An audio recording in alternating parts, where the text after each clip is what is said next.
Here we are, traveling the ferry from Staten Island to Manhattan, preparing for our big bike ride tomorrow. It's been 10 or 12 years since I last rode the New York 5-borough ride with friends.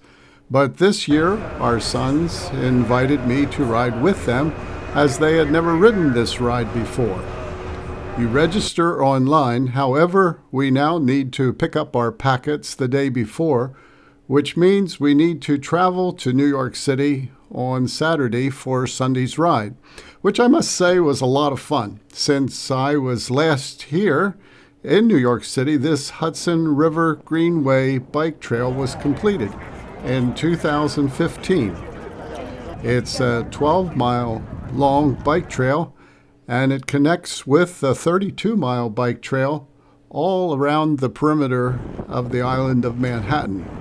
We could ride that trail up Manhattan to 38th Street and then travel east to 5th Avenue, where we could pick up our packets. So I'd like you to ride along with me if you can tolerate my shaky camera. Here we are at the 415 Center on 5th Avenue, where we pick up our packets. Thank you. We need to get our numbers to identify ourselves as participants in tomorrow's ride.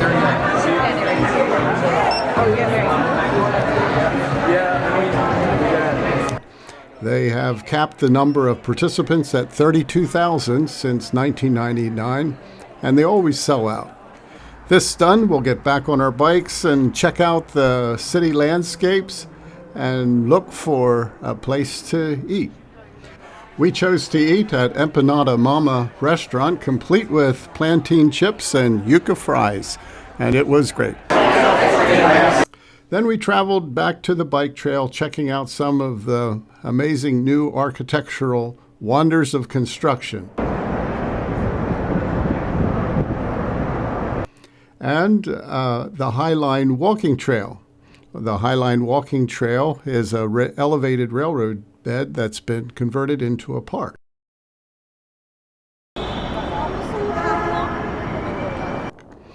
On the ride back, we stopped to see the 9/11 memorial pools, remembering all those who lost their lives that sad day almost 23 years ago.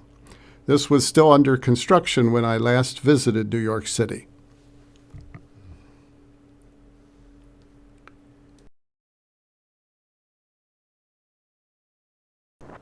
So as the sun began to set, we headed back to the ferry to go back to Staten Island, where we were staying. We were eager to get a good night's rest for our ride tomorrow. It's Sunday morning, and everyone's up early to make the 7 o'clock ferry. We grabbed a quick breakfast at Burger King and then waited in line for the ferry. We got the second ferry en route to Manhattan. Leaving the ferry, we join a host of other bikers, walking a little, actually walking a lot, and riding a little toward the start of the ride. Here, along the left side, you can see all the bikes still to be picked up by riders. Everyone is assigned one of 4 waves at the start of the ride, and since we are part of the second wave, we are directed to that particular block on Church Street, where we will start from. It's really gonna hurt my average on Strava. We're scheduled to leave at 8:10. I'm not sure when we did leave, but I don't think it was on time. It just took a really long time to get to the banner for the actual start.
It was a relaxed party-type ride. I think we might have averaged 10 miles per hour. Everyone was here to enjoy New York at its best.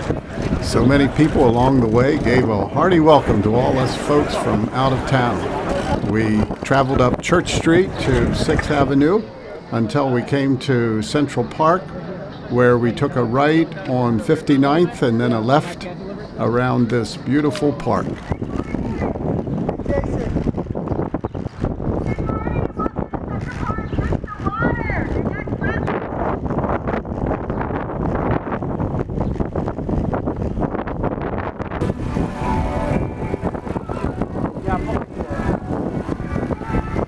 Leaving the park, we ride the Adam Clayton Powell Boulevard through central Harlem.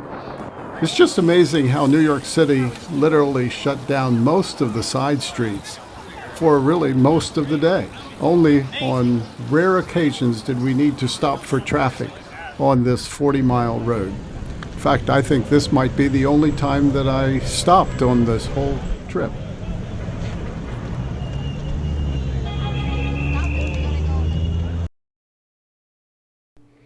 Here we are crossing the Madison Avenue Bridge, which brings us over to the borough of South Bronx. This was our first rest stop.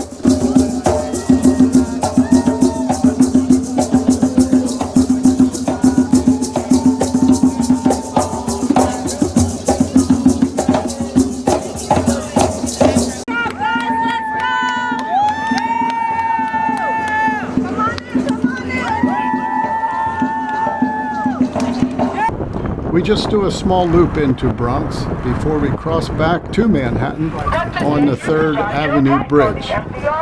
We bike down the east side of Manhattan on the Harlem River Drive, which takes us to the busy FDR Drive. You can see the southbound lanes are all blocked off for us bikers.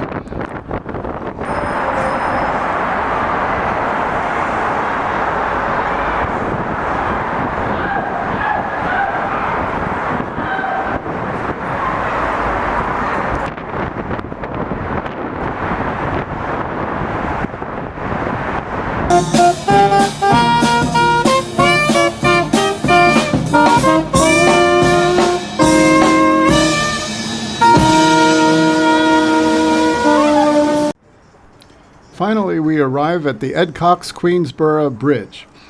It appeared to me as though it had a fresh paint color since the last time I saw it. I remembered it as a much darker bridge. But this bridge will take us from Manhattan to our third borough of the Queens.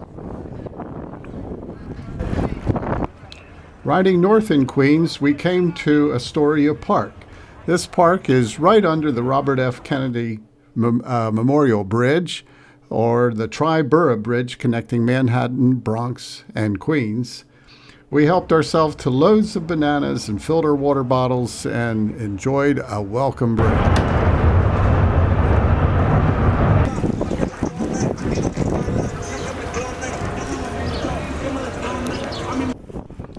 Traveling south, I missed the Pulaski Bridge, which separates Queens from Brooklyn.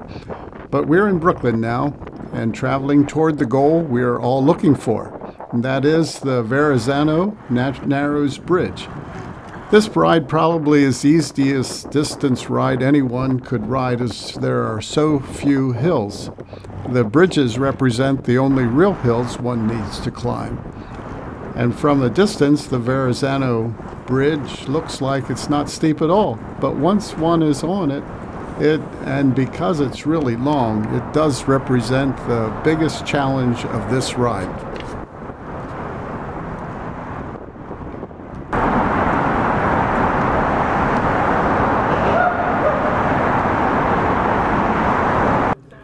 A grand celebration for the end of the ride is held right at the base of the Verrazano Bridge.